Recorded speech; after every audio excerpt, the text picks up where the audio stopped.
WSOU's election coverage of Super Tuesday in 2024 rolls on here on 89.5 WSOU.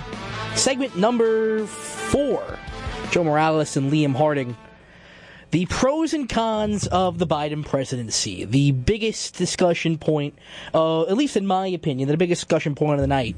Because Super Tuesday to me, Liam, is the biggest day in an election year aside from the actual election.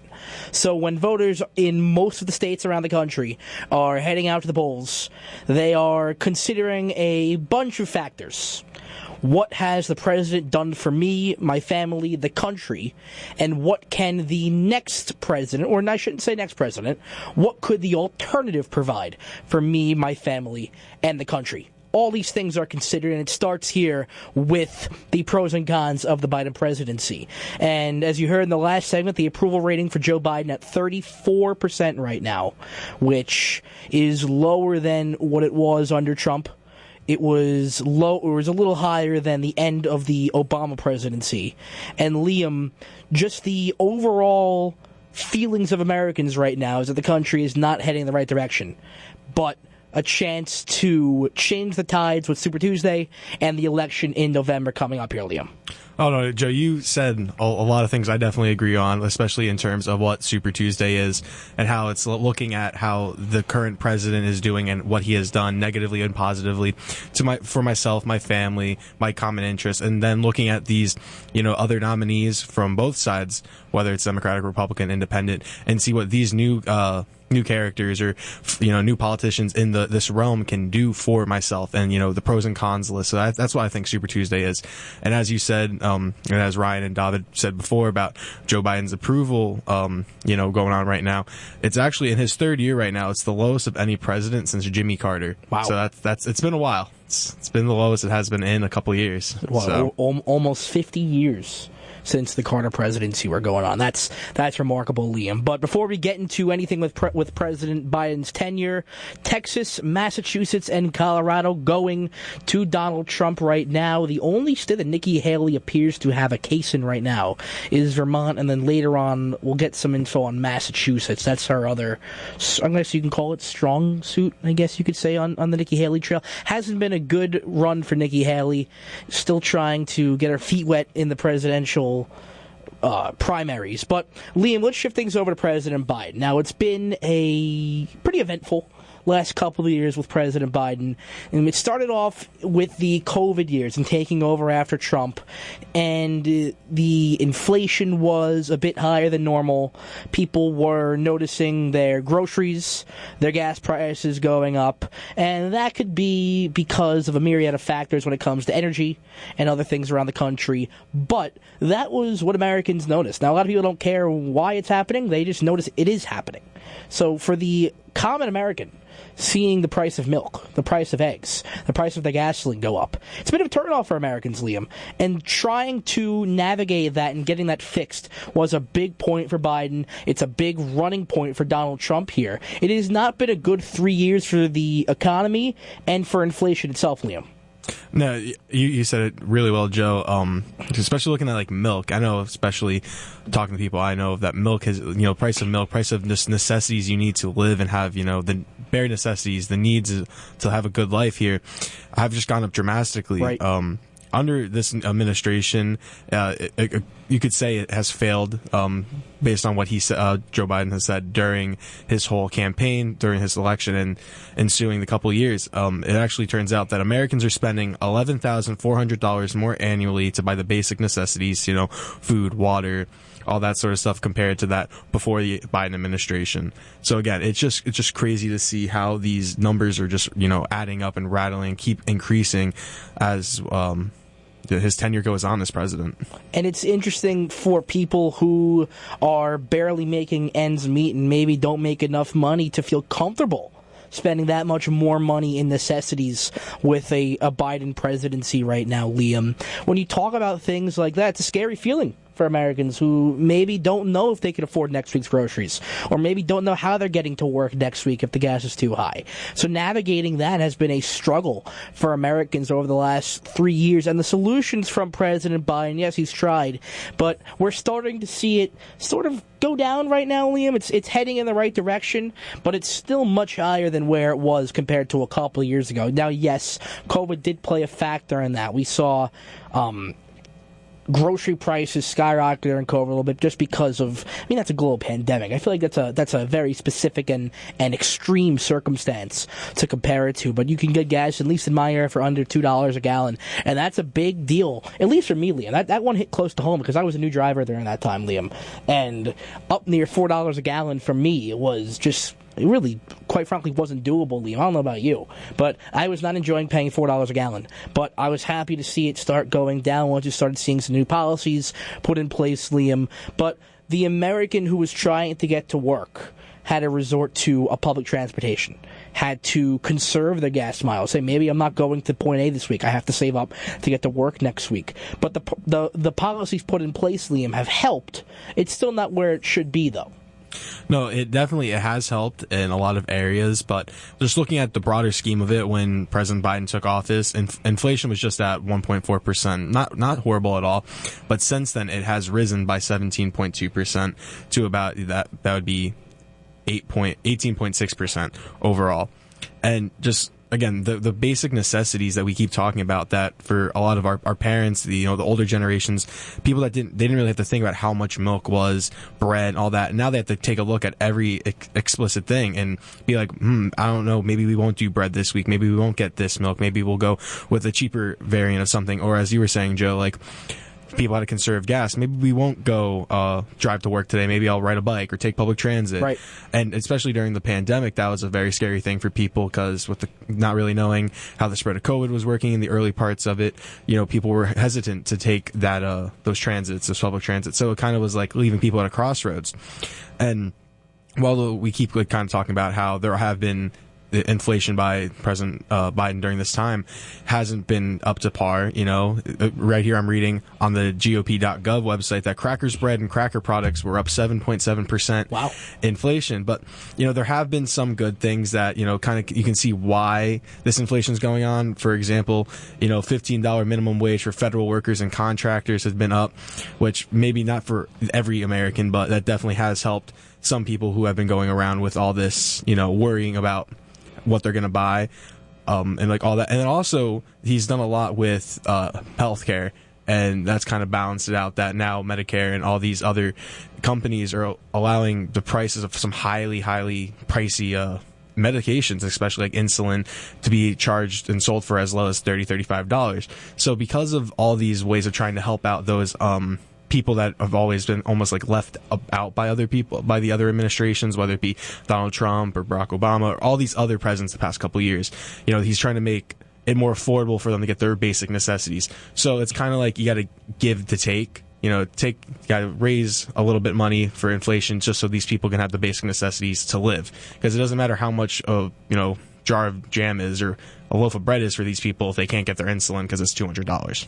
Joe Morales and Liam Harding here with you on WSU's election coverage. We're going to get to Biden's immigration policies. We're going to get to the wars that are stemming in Ukraine and in Israel. But quickly, we have to mention, because this was a big part of Biden's presidency, Liam, as he navigated out of the COVID pandemic. That was a big part of it. And we are, for the most part, out of the clear right now, Liam. And it took some time to get out of it. But it was under Biden that the country moved out of that state of emergency to where now, COVID's not on the mind of the average American. It's still an issue for some people, but it is out of the mind of the American people. And now it's seen as a regular old viral infection. So now moving out of this era of American history is a good thing, and that was one thing that Biden used to get out of it. But let's move over to immigration. Let's move over to proxy. Well, Liam, I'm going to let you choose here. What do you want to start with first? I'm going to let you choose here. I'm going with immigration. You want to go immigration first? Okay. So there have been some issues with immigration, to say the least, Liam. At the southern border of the United States, states like Texas, New Mexico, Arizona have struggled with handling illegal immigrants coming over the border, and they've, since Greg Abbott in Texas wrote up a couple of plans to send the immigrants out of the state to other states that were willing to accept them, like New York, and New York City was a big hub for them. California was a big hub for illegal immigrants, and that did lead to a bit of a spike in crime, Liam. You see in the news every once in a while where illegal immigrants do commit crimes against American citizens, and it's like, well, are they supposed to be here in the first place? It's a big issue around the country here, Liam. But trying to secure the southern border has been a big issue for President Biden, something that he hasn't been able to accomplish. Now, under Trump, the southern border was a main running point for Donald Trump. That was one of the first things he talked about on that escalator ride down in Trump Tower that one day in 2015. But since then, the border project has been stalled. It doesn't seem to be addressed by the current regime, and it's turned into a really big problem, specifically for these big cities, Liam. Yeah, as you were saying, Joe, about these illegal immigrants coming into these bigger states and these cities in these states like New York City, out there in California, there's a plethora of cities, you have San Francisco, Los Angeles, where all these, hubs that are meccas in the world, they're seeing a rise of the illegal immigrants. And before we got on, I was talking to David, and first thing we thought of was more recently, a few weeks ago, there was I think it was like 12 or 14 illegal immigrants who attacked the NYPD officer up there in New York, and that was just a big thing. I know I always was covering it on my shifts for news here at the station. So again, it's been a very, very big problem, and we talk about the southern border, and that is obviously the crux of it all. Over 7.2 million illegal crossings have occurred there, but a total of 8.7 million nationwide. So that means you're getting 1.5 from other areas, whether it be from up north into Canada up there, and then somehow coming in through different ports, because I know that's also another thing where people sneak in through some ports and the boats out there. So again, it's something that needs to be addressed, because when you total up the 7.2 million illegals who have crossed in from the southern border, they are greater than the populations of 36 states. Right. And, some of these states make sense, like obviously more than Wyoming, South Dakota, North Dakota, like stuff like that. But then you look and it's like, well, there's more of them than people that are from Nevada, Delaware, Connecticut. Some of these bigger states, especially in our area where we think there's, a decent bit more people than, that, and 7.2 million illegal people coming in, outnumbering 36 states, is just mind-boggling to me. And Liam, it's become an issue for states like New York and cities like New York specifically, like you were talking about. But when illegal aliens are given the benefits that some Americans lack having right now, like immigrants receiving health care and receiving benefits from the government. It doesn't sit well with Americans when you have a large population of homeless veterans, a large population of homeless people to begin with. You walk around New York City, it's a glaring issue. You walk around California, it's a glaring issue. The cities of America are struggling right now, and with resources going towards them, it doesn't sit well with some Americans, Liam. Now, you could say that they need to be housed, yes. They need a place to stay, yes. But I still don't believe that Americans are comfortable with watching their money be put into programs like this when other Americans, people who have been here for a while and people who have served the country, still struggle with issues like this, Liam. Yeah, you said it right there that, yes, obviously these illegal immigrants can't be just left out on the streets. They can't just be homeless. But at the same time, a lot of Americans it doesn't sit well with them that the fact that some of these, brave men and women who, serve the country in wars and have seen a lot of, horrific things in their lives are dealing with not getting those same necessities that these legal immigrants are getting, especially the fact that, there's a lot of homeless in New York City. And, right. I've actually done some charity out there talking to them, and a lot of them were former, military service officers. Men and women who served valiantly, and I know my family, that's something that is very near and dear to our hearts, is the military. They've all served in the military, and just seeing that, I know it definitely doesn't sit well, and it's something that should be addressed in both ways, because again, illegal immigrants can't just be left with nothing. Something has to be done to keep them housing and keep them off the streets, but at the same time, something also has to be done for these men and women who also need to be kept off the streets. And Liam, it's a tough situation because you want to take care of everybody. You want to be able to lend the helping hand and support humans as a whole.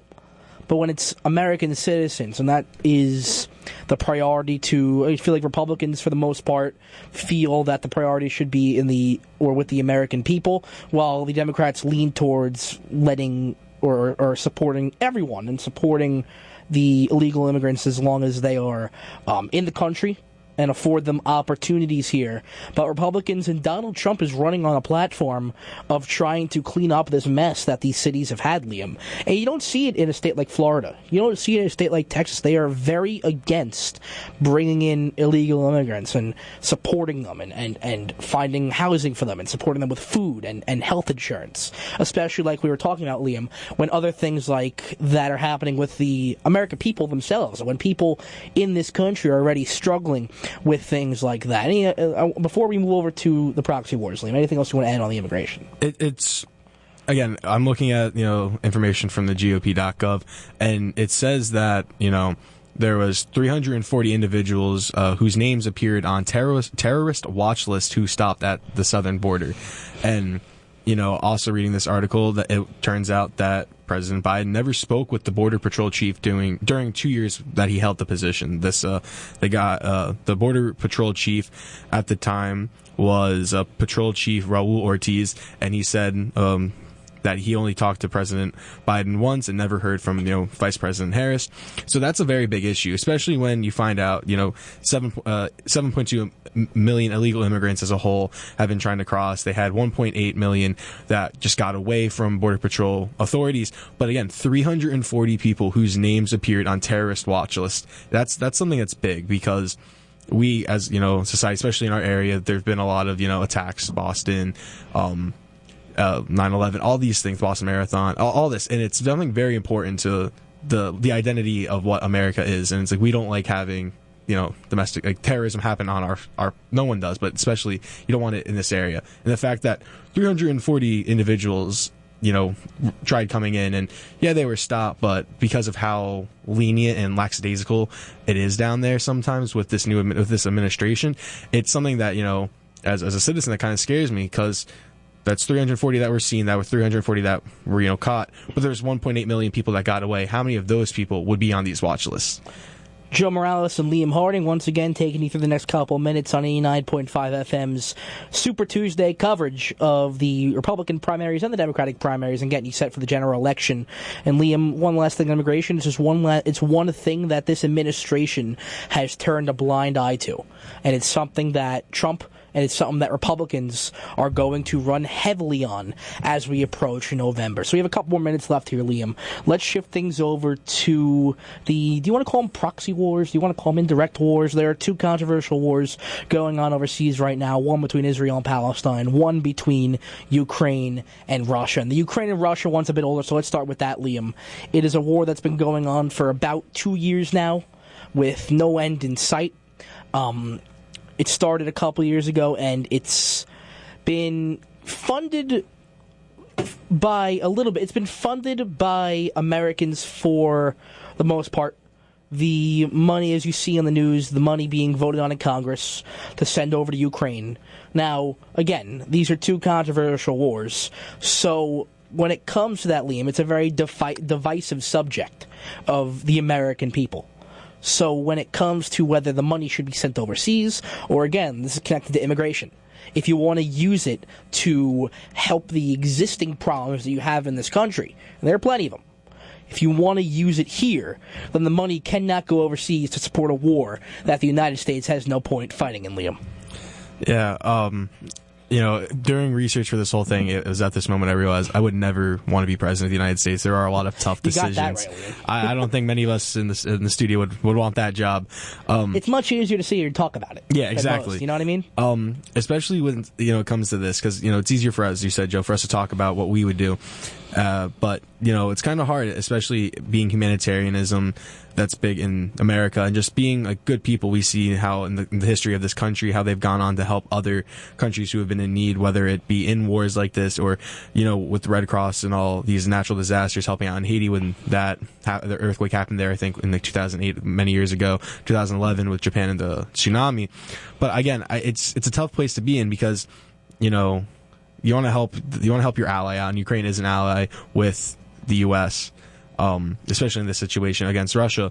But at the same time, some of that money should not be sent as much of the money that's being sent over. Not all of it should be. It should be, equally dispersed, because the numbers that are going out to Ukraine are mind-boggling. And at the frequency that I, turn on Twitter or Instagram or the news on anything, and it's just like, oh yeah, more money's being sent over, and it's at like a very high rate. It's like, well, where is this money coming from? Because I keep seeing everything go up in inflation.